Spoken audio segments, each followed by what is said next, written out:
Hello and welcome back to In Case of Emergency. We'll be continuing where we left off, which, if you recall, is after the protagonist and Wes found a bottle of what appears to be the wine that the Lord was drinking, and some hemlock.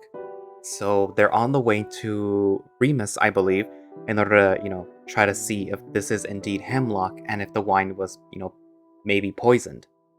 Because perhaps the Lord was, pretending to drink hemlock wine, but it actually wasn't actual hemlock wine. It was just wine, and he was just doing that to brag that he has like the better blood or whatever. So we're about to find that out, and yeah, hopefully things turn out good between the main character and Wes, but you never know. Anyways, well, let's continue and see what happens. Inside, Cedric is already exchanging coins with the innkeeper. He's about to head up the stairs when a familiar face flags you down. Over here, boys. Remus is seated in a corner booth, a rolled-up piece of parchment in the seat next to him. He waves at a nearby waiter to order more drinks for the table as you approach. How fare your mission? Mine has gone terribly. Apparently the void took out a chunk out of the frozen peaks this year, completely altered the usual water patterns of the river. Not that it would have mattered, since they apparently built a bridge without my knowledge. Even though there's no bridge on the map. Your three companions nod. Luke does it sagely, like he's understood everything, and Cedric does it out of habit. Wes just nods once, politely. But what about your task? How goes the investigation of Lord Bossia's murder? Well, we know that it's not a murder yet. Someone just tried to kill him. We don't even know that yet. How did he die? Poison, most likely. We found this in the cellar. You produce the plants and set them on the table. Remus's eyes widen slightly as he picks up one and examines it gingerly between his fingers. Ah, hemlock. Yes, that would be very deadly. Who do you suspect did this? I want to say his son, but I don't know anything about the son or even the rival family.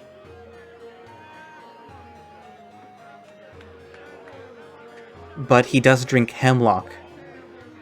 It might even be Lord Bossia himself. His son told us that he was drinking hemlock every night. Perhaps a sort of hair of the dog? Apparently he thought it would make him stronger. An odd family. Could anyone else be responsible? The rival family? It could be the Remerants, a rival merchant family. They were there the night of his coma. Plus, they have something to gain by eliminating the competition. A strong contender. Anyone else? His son? His son Sky didn't seem too concerned about his death. The hypocrisy isn't lost on you, but hey, you're not suspected of murdering your father. Ah, a classic case of patricide. What drove him to do it? Revenge? Greed? Tired of living under his shadow? Well, the Bossias are a rich family. It didn't seem like Sky liked him very much, and he'd probably inherit a lot of wealth if his father died. Remus nods approvingly. Good, good. Anyone else? That's all, basically. No, that's it. I see. A very good job, Kieran. Also, we found this alongside the hemlock. You place the two bottles on the table, and opened one from the cabinet, and another one still sealed. Remus scratches his chin as he picks up both bottles, popping off their stoppers, one after the other. He alternates the two between his nose, passing them back and forth. Finally, he raises the already opened bottle. This one is poisoned. How? I consider myself a connoisseur of both wine and botany. Thank you very much. So, someone poisoned him last night? Has been poisoning him. More accurately, because this one... He raises the unopened bottle of wine. Has hemlock in it as well. So, he's been drinking poison for several days. Maybe even longer. But it's only now getting to him? Cedric, after sitting quietly in his seat, this whole time finally speaks up. Maybe it built up over time? He could tolerate it until he couldn't. It's the straw that broke the camel's back. Maybe, but a glass of this stuff would kill most men handedly. Remus purses his lips, staring at his reflection in the dark bottle. Cedric slumps back in his seat. Is there anyone else who could have done this? Who would want Lord Bossia dead? You rack your brain. His wife wouldn't have much to gain. Wasn't there someone else you saw? There was Lord Bossia's daughter, Electra. She was in an arranged marriage she didn't seem too happy about. She had a friend, Alizarian, a Remerant girl. Lady Remerant told us they were close. Maybe she convinced her to betray her father? This girl. Short, red hair, pink dress? Yes. Do you know her? Remus points out the window of the tavern towards the docks. Through its frame, you spy a young woman that matches the description, bearing a striking resemblance to her mother. Alizarian glances around the area furtively as she pulls her cloak tighter around her shoulders. You scoot out of your seat, not letting your eyes leave her for a second. We have to talk to her. You dash out of the tavern door and into the street. The sun is setting now, leaving behind a trail of pink as the sky fades into lavender, then indigo. Alizarian! She bolts when she spies you coming after her, but you're just fast enough to grab her arm. A week of training has allowed you to outpace a housebound noble in a dress. Great. Let go of me! Alizarian, we need to talk to you. It's about Lord Bossia. Unhand me, stranger! She punches you with her free hand, hard, and your head spins with pain. She must be wearing jewelry under those gloves, because something hard and sharp connects with your jaw. Your grip loosens just enough for her to wrench her arm free. She's already bolting when you manage to choke out. Electra, you're trying to help her! If you're not right about this hunch. The sound of the heels cracking down the docks slows until it comes to a stop. What? What do you know about us? Wes and Luke jog up to the two of you, watching the scene before them warily.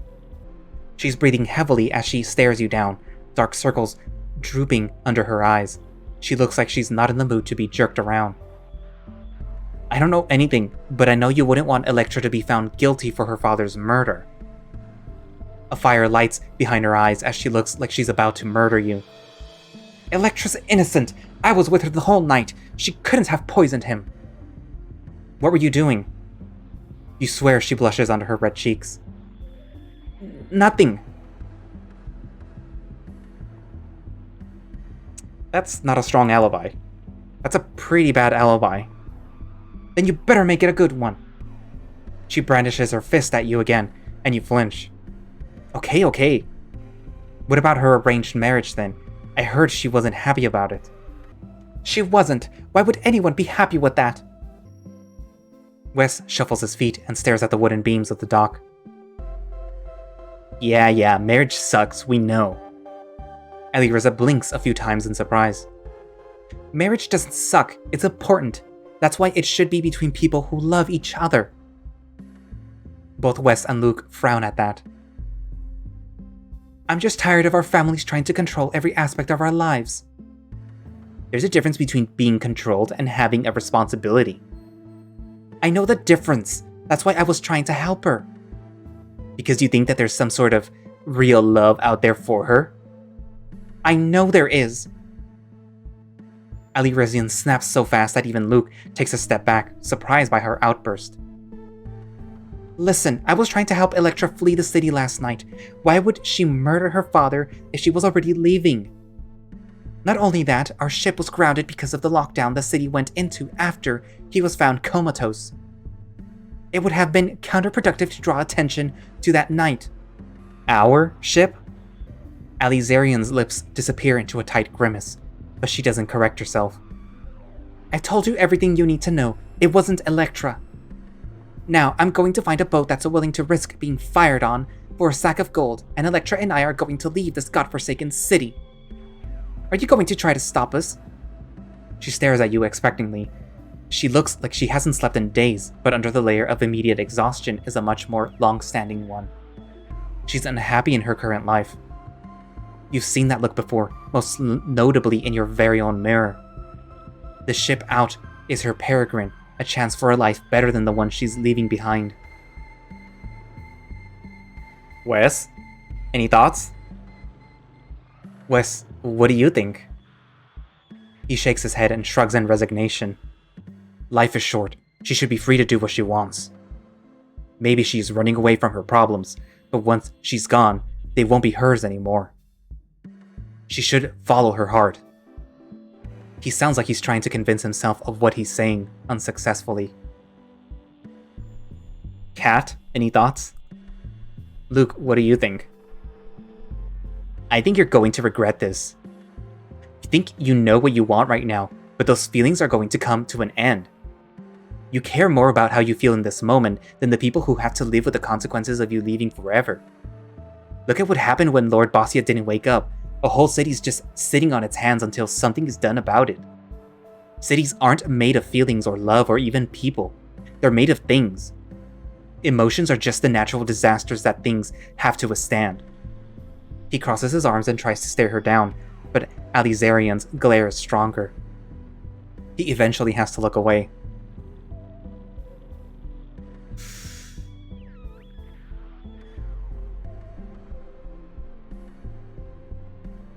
Admittedly, to me, it feels like this would just make the situation worse. But it's basically confining both of them to a life of misery because they clearly don't want what their families have in store for them. So that circles back to Wes. If we want Wes to have a happy ending, or at least an ending where he is happy, then it would be just run away from your responsibilities, but technically speaking, he already has two brothers that did that. Unless his older brother were to just finally step in and say, you know what, okay, fine. I've had enough of my party life, it's your turn, Wes. But we're not talking about Wes, we're talking about this girl. So... I would say, oh, let's leave it to, the viewers to see what you guys want, or what you would pick. But unfortunately, I can't do that. Sorry, girl. No, not sorry, girl. You should run away with Electra. No, but that's just gonna make the situation worse. Okay, you know what? Hold on. I'm gonna save. And see what happens. I think you're doing the right thing. It's your life, so it's your call. You shouldn't let anyone else live it for you. Luke huffs out loudly, but has the tact to keep his mouth shut. Thank you. She breathes a heavy sigh, like letting out a breath she didn't realize she was holding. Please, just clear Electra's name. It would kill her to be accused of her father's death. Alizarian pulls her cloak tighter around her, shivering against the cool night breeze, and nods before trotting away down the dock. Back in the tavern, only Remus remains at the table. So, any new developments? Where's Cedric? Did Cedric leave? He retired to the room upstairs. He wasn't feeling very well. Oh. You nod. He looked like he needed a rest. Neither was Alizarian. I talked to her just now. She's convinced that Electra's not guilty. She says that they were together the entire night. They were trying to run away together. Which still doesn't answer how Lord Bossia could have been drinking hemlock for days and only collapsed now. Wes sighs.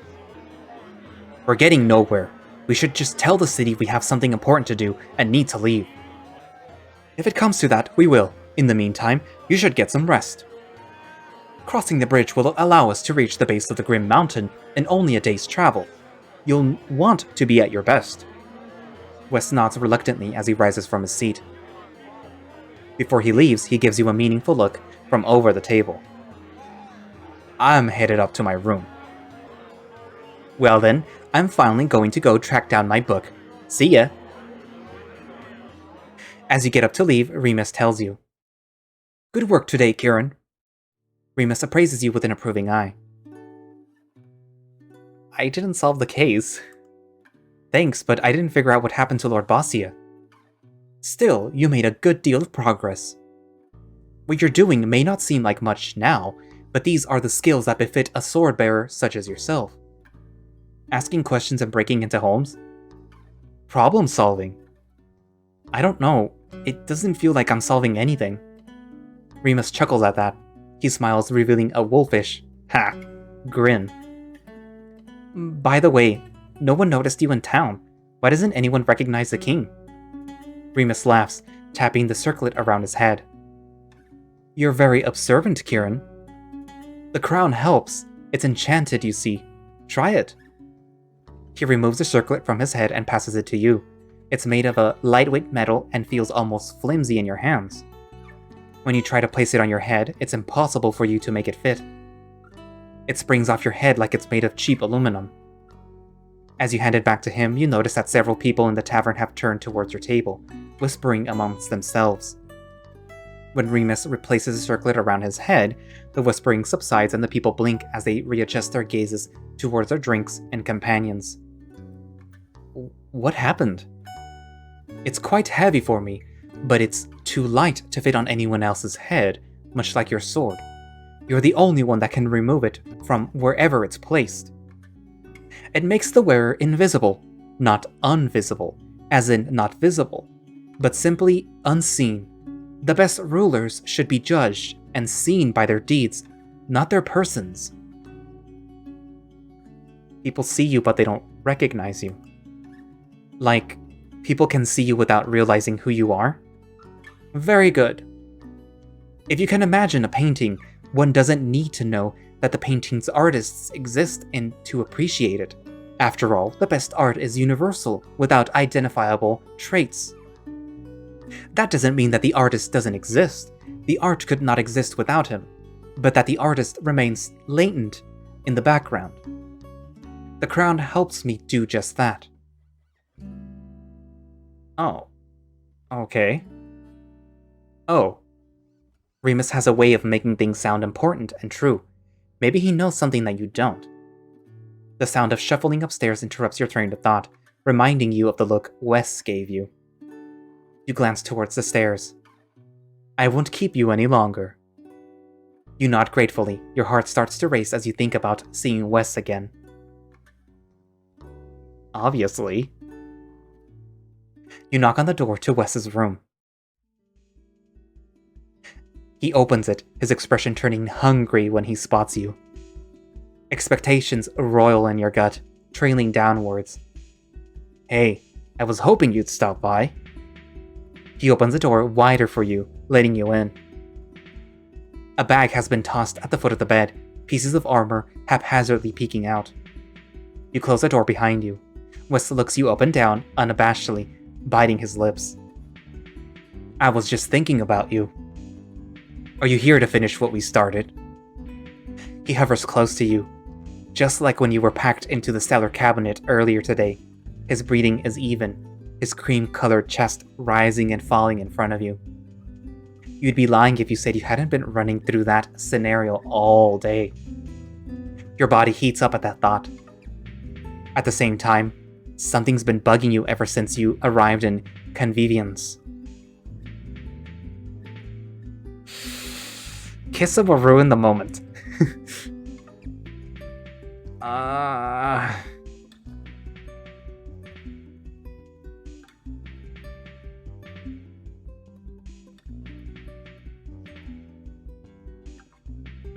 How did you know that guy from earlier at the Bossia? Ooh. Wes places a hand on your hip, the callous pad of his thumb kneading the exposed skin just above your waistband. That feels nice. From somewhere other than your racing heart and over-eager dick, you muster up the willpower to continue. The sun, sky. He said he knew you. Wes's hands inch higher under your shirt until it's at your waist. His nose presses against the crook of your neck, nuzzling the soft fur there. Slept with him a couple of times. The rumble of his voice so close to you makes you shudder. He seemed upset. Wes's thumbs find your nipple under your shirt, his other hand tugging at your shirt's hem. He wanted different things. Do we want different things? It takes every ounce of your self-control to gently push him away. Wes frowns as he pulls away from you. Is everything okay? Do we want different things? I want to have sex. What do you want? I do too, but it sounds like we want the same thing. Okay, but what about afterwards? Am I just going to be another guy you slept with a couple of times?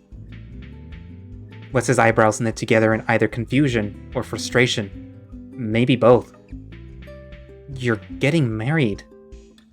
It's just business. That doesn't mean I can't sleep with other people. Doesn't it? Would your dad be okay with people finding out that you've been sleeping around? Wes flinches, and you know you've hit a nerve. Earlier, when we were talking about Ali Zirin, you talked about running away and making things other people's problems. Did you mean running away from your obligations, or from the people you slept with?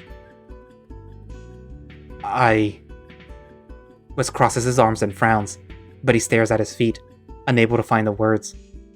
The answer, you realize, is both.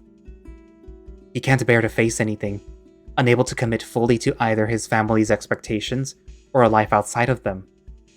The oblivious Wes that hosts crazy parties in his penthouse apartment, the shield-bearer Wes that ditches guys in his fantasy world, they might not have the same memories, but they're cut from the same cloth.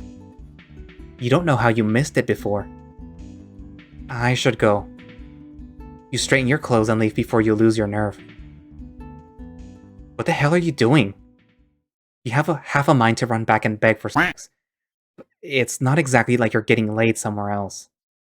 If this had taken place a month ago, you would have had no problem with a one-night stand. Why does it bother you so much if that's what Wes wants? Out in the hallway, a sickly cough from one of the rooms catches your attention. That has to be Cedric. You knock on the door to Cedric's room. Hey, are you feeling okay? There's a non-committal mumble from the other side of the door. Can I come in? Another vague moan of pain. I'm taking that as a yes. You pull open the door to see Cedric lying in bed, his face pale and damp with sweat. The sheets are crumbled around him, like he's been tossing and turning. Hey, are you feeling any better? His answer is interrupted by a series of hacking coughs. I didn't get enough sleep last night. I'll be fine. He turns his head to you as you take a seat at the foot of the bed. I just need some rest. How's the murder case going? Nothing new. Alizarian and Electra were trying to run away last night, which doesn't actually tell us anything about Lord Bossia. Cedric motions weakly towards his cheek, then points to you. That from Ali? You touch the same spot on your face and wince in pain. The place you got punched is still tender. Yeah, you know her? Not that well. I knew her through Electra, so a friend of a friend. What did you do? Hey, I didn't do anything. She has issues. She had to be wearing a ring on the hand that she hit me with. A ring? What did it look like? I don't know. She was wearing gloves. Cedric cocks his head and stares at the bruise on your face, as though it might reveal the cut and carat of the ring you were punched with. Did she say anything about it? Where she got it from? No. You think it was special? I just thought, since Lord Bossia's ring was stolen and all. You think she killed him? No. I mean, I don't think so. I just know that the ring was supposed to go to Electra when she got married. It's a family heirloom. She was supposed to exchange rings with the prince she was engaged to. The marriage that she was running away from. Yeah, so if she wanted to give that ring to someone else... Cedric stares at you meaningfully.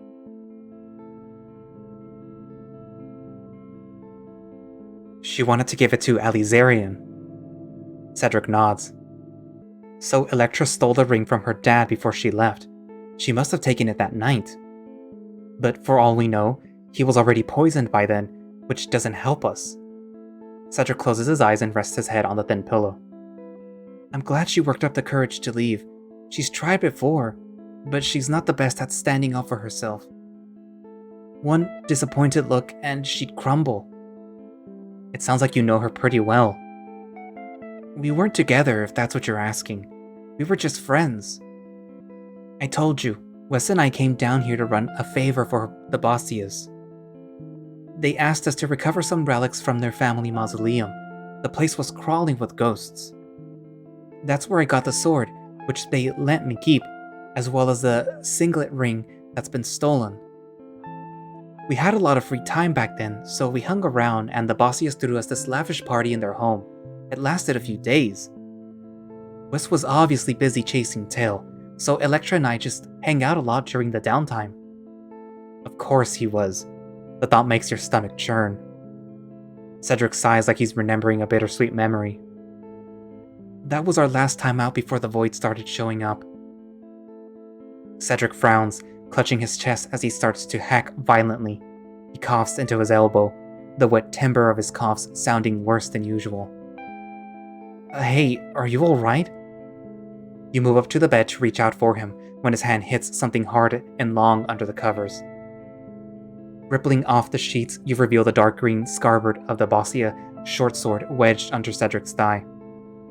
Seriously? What are you doing? He pulls the sword out from under him, and an immediate wave of nausea overtakes you. There's a strange humming sound emanating from your own blade that pierces your ears. You throw down the blade and let it clatter to the floor. The sensation stops. Cedric stares at you, wiping some pink from his mouth. It's blood. That blade is super fucking cursed, man. It's a good luck charm. It's supposed to ward against stuff like that. Cedric pushes himself into a sitting position, licking the blood from his lips.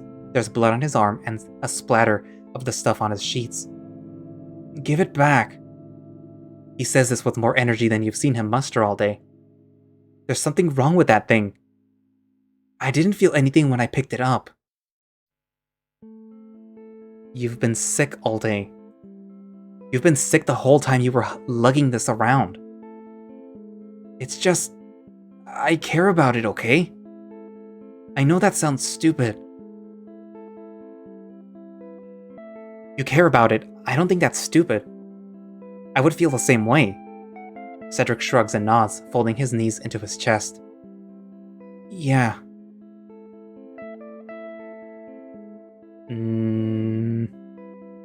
If the sword is keeping him sick, then I would tell him to get rid of it.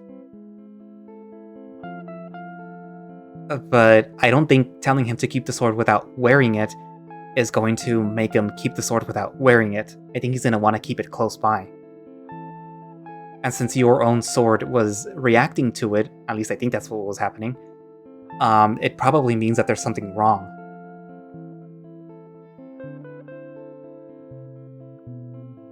You should get rid of the sword. Cedric sighs, slumped against the headboard. Okay, you're probably right. The two of you sit in silence for a moment. He looks a lot better now that he doesn't have the sword on him. It feels ironic that something that was supposed to protect him turned out to be what was making him sick. Huh. But wasn't... Do you think we'll have to pay for these? Cedric stares down as his sheets speckled with blood, his eyebrows scrunched together in contemplation. That sword. You said you found it with the ring?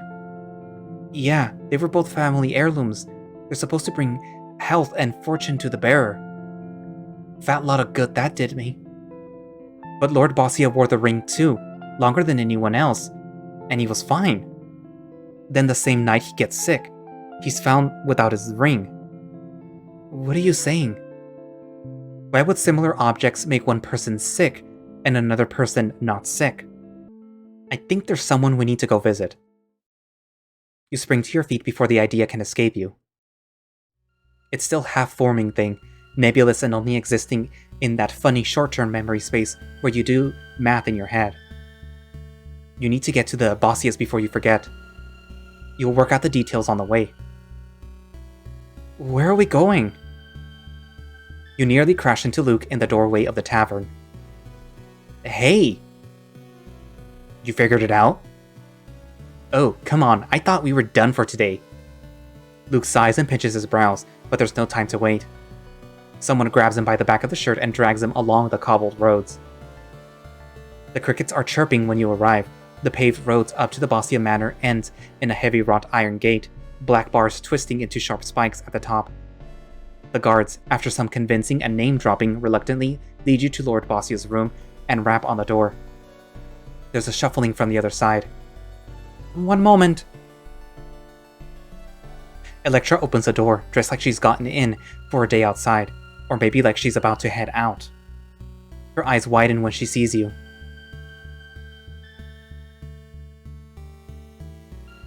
It's save. Electra blanches. I suspect that this is the conversation we should have privately. She nods to the guards, who shuffle reluctantly in place, hesitant to vacate the area. It takes another stern look before they march down the stairs, and Electra closes the heavy wooden door behind them with a click. The room is just as you left it, though a window has been cracked to let in the cool night air. The drapes move gently in the wind. Lord Bossia's breaths shallow in the bed, the rise and fall of his chest barely perceptible. You want to talk to me about what happened to my father? Yes, but where's Alizarian? You kind of need her for this. Your clever reveal hinges on it. In the meantime, you can buy time by pacing back and forth across the thick carpet, tapping your chin in lieu of toking a pipe. Allie? What does she have to do with anything? Aha! She's walked right into your trap. Why? She has everything to do with this. After all, she's hiding. Here! You cross the bed and fling open the doors to the armoire. Dust, more dust, and Alizarian, pressed into the corner filled with spare drapery, coughing into her elbow. In the moonlight, you're sure you see it. There's a spray of blood when she coughs. Electra moves to intercept you, placing herself between you and the closet. What do you want with her? Have a look. Electra regards you suspiciously before turning around. It takes her a moment to ascertain what's happening as Alizarian pulls her sleeve towards her chest, but then it hits her. Allie, what happened? She rushes to her side, wrapping an arm around Alizarian's shoulder. She holds her close, gently wiping the blood from her lips. You've been sick all day. I should have done something. We should have gotten help. I promise, I'm fine. Her protests are interrupted by another bout of coughing. Electra holds her close, rocking her against her chest. Cedric winces in sympathy. Wes watches the proceedings with a somber expression. You shake your head to push him out of your mind. Alright, it's time to see if your hypothesis is correct.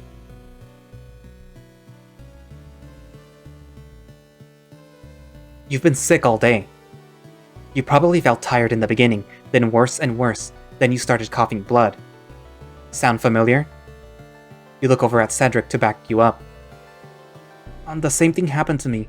Ever since I equipped the Bossia sword, I recovered ages ago. I was wearing it today for the first time. It was cursed. It was making me sick. So the question is, what's making Allie the same kind of sick? Electra stares at you in disbelief, helping Allie to her feet.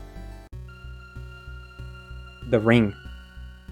You remember being punched on the dock, the hard metal that collided with your jaw.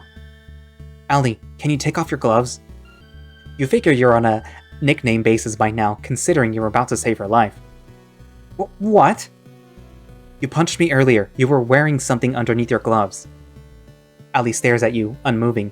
Her eyes flicker to Electra's, then back. You sigh. I promise I'm trying to help you out here. Allie, if he's right. Allie narrows her eyes in distrust, but reluctantly peels both gloves from her hands. Sure enough, there's a ring at the base of her right ring finger. Where did you get that ring? I gave it to her, as a promise. Their faces are red. Your eyes instinctively dart towards Wes. I love her. I would never try to hurt her. The ring belonged to my father, but it would have been mine eventually. I would rather it went to someone I cared about. Where did you get it? I told you, I took it off my father's finger last night. I thought he was just asleep, I swear. Right. But what about before that? Electra frowns. This is one of the heirlooms we recovered from the family tomb a few years ago.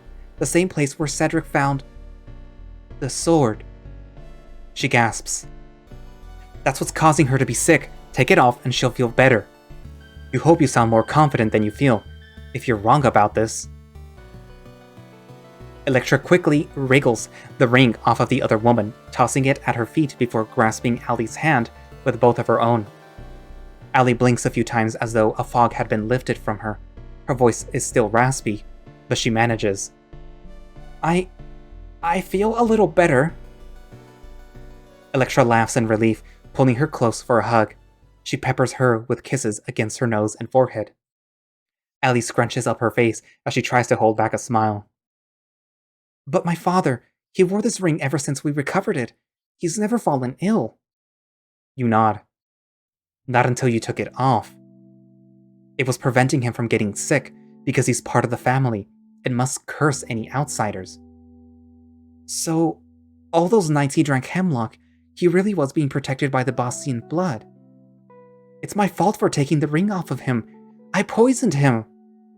Electra heaves a heavy sigh. You catch Allie squeezing her shoulders. You can't help but think of your own father in this moment. Maybe if you spent more time with him. This isn't your fault. You couldn't have known that he'd get sick. If I had known. I know. So what now? If I put the ring back on my father, he'll be alright? We think so. It should start taking effect immediately. If you're going to leave, now would be the time to say goodbye. Electra hesitates, bending to the ground to pick up the ring. She turns it over in the palm of her hand as she stares at it. If you want, we'll take the ring. We'll give you two a chance to run before we put it back on. But then I won't be able to speak to him before we leave. Do you want to? Electra chews on her bottom lip and thought. I heard the last time you talked to him, you changed your mind about running away. He's not going to die, Electra. You can write to him once we're far away from here. But if you don't make up your mind quickly, he is going to die.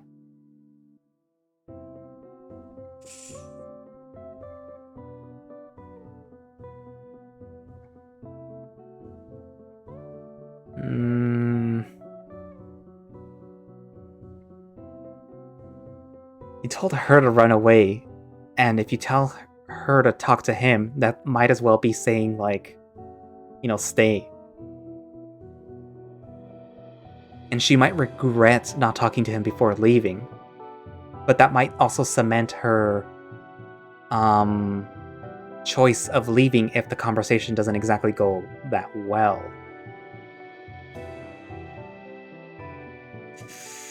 This is another save before you make a choice option.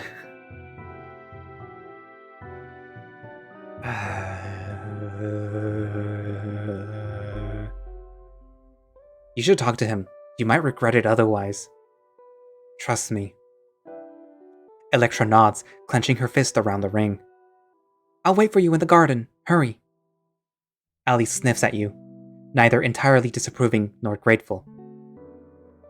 She makes her way to the window, where she begins to scale down the trellis, leaning against the window. Thank you. She walks up to the prone form of Lord Bossia, where she kneels at his side to slide the ring onto his finger.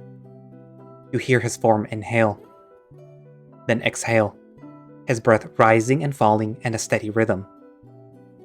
Hi, Father. And you never even got to say goodbye. After a long night of daring escapades, you finally retire to your room. The bed is hard. It's the exact stiffness of the vinyl mattress in your dorm, which is oddly comforting. You're so exhausted, your bones so weary that it would be impossible not to fall asleep immediately once you got under the covers. It would be impossible to stay up any longer than you already have. You've been running around all day. You're tired. Too tired for your thoughts to keep you awake. Like, what's up with you and Wes? Are you guys together? Were you ever a thing? You feel like you've broken up without even having had a real relationship. In fact, you know what you haven't thought about in a while? Wouldn't it be a true feat of endurance to stay up thinking about Dad right now? It would take immeasurable willpower to replay all your greatest hits. Like, how are you, Kieran? I'm fine. Good, good. Do you need anything? Not really. Snacks? Are you eating okay at school? Yeah, I'm fine. How's your dorm room? You like your roommate? Do you have enough space for your stuff? Dad, I already told you, I'm fine. Okay, if you say so. You know, I don't tell you this often, but... Hang on, my roommate just came back. Ugh, he's so annoying. I have to go. I'll talk to you later. No problem. Talk to you later, kiddo. Dude, I told you, you can't dry your wet socks on the windowsill. You remembered this conversation every day for the past 2 months. You were starting to forget when you first came down to Peregrine, but now, they're back again, with suffocating intensity. That's like 70 days in a row. That has to be some kind of record, right? Is it normal to feel like you're drowning in memories of people that don't exist? Hey, everything's cool between us. I'm just afraid of commitment, and that makes me hurt other people as a result. We should make out again. You're not sure what the point of coming down here is if you can't escape your own head. Are you ever going to get out there? Are you even supposed to? You wish there was someone to tell you what to do. But what even is real? You're drawing arbitrary distinctions between different kinds of experiences. Indeed, we cannot count on our own eyes to reveal truths about the universe. We might instead turn to the written text, to the great scholars who came before us. Yeah, like, read a book or something. Of course, one may also seek to write, to teach, to pray. Pray? For who knows all but God himself? What is knowledge but our divine reward for parsing what he has set forth before us? Where lies the divine if not but the chaste pursuit of pure love? Surely God is to be found in the face of a fair maiden or a beautiful poem, not within the dour tomes of yore. Love? How can men of words know about love? It is our deeds of honor that speak to the strength of feeling. Do not entertain the lies of such dullards. Their words are poison, first and foremost to themselves, but also to the men of learning such as you and I. For men of parchment and ink, our tasks on this earth are those of humility and service, not foolhardily braggadocio. This is so not euphoric. Who? No, wait, before we go any further, I have another question. Are any of you guys okay with gay people? No. I feel like hand stuff... Oh. No, I agree. I think a little hand stuff with the homies is okay. What in the world are you talking about? You know, the Greeks. Well, what the hell am I doing here then? Do I even belong here? Maybe if we could fantasize about a medieval past that was less heteronormative. Did Alan Turing belong in the mid-century? You don't belong anywhere. You just have to get used to that. Kieran, go to sleep. I'm 13, I don't have a bedtime. Where do we go when we dream? But what if I talk in my sleep? Or worse, what if I walk? There's a word for that. Somnambulance? You can go to sleep or you can just help me wash the dishes. Good night. That's what I thought. Do you have everything packed up for school tomorrow? It's going to be your first day of high school. Yeah, I know. You don't have to, narrate my life. I know what's going to happen. Okay, I packed you a lunch. It's in the fridge. When's Mom coming back? You liked your food better? Not really. She can't cook either. Yeah, well, I guess I got that from her. She won't be back until I leave for college, so you're going to have to stay with Dad until then. Ugh. Who's going to do the dishes in the meantime? I'm sure you'll figure something out. We all have to grow up at some point. Not me. Well, I'm not going to. If you say so. Don't forget to do the dishes, okay? Good night, Kieran. Good night.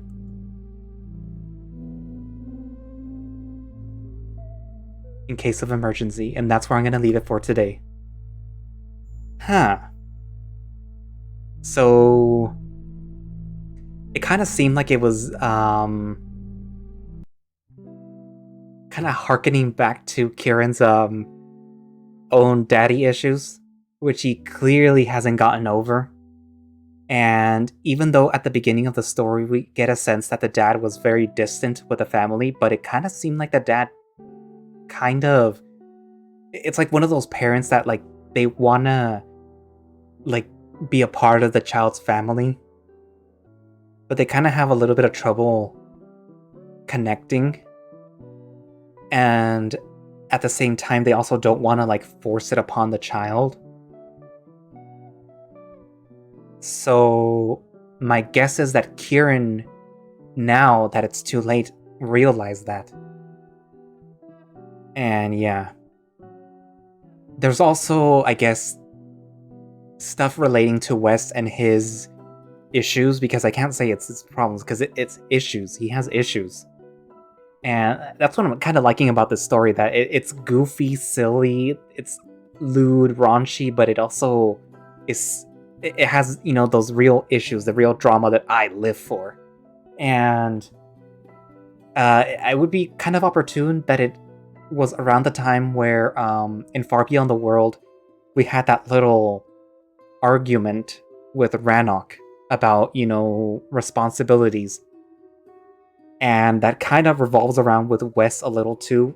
He has his own familial responsibilities. He has to basically take over the company because his two brothers are useless. And he's basically the only one that's left to do anything. Because he can't just up and leave and then put it on his father to keep running the company until he dies. Or to sort of force it upon his older brother, who, technically you could.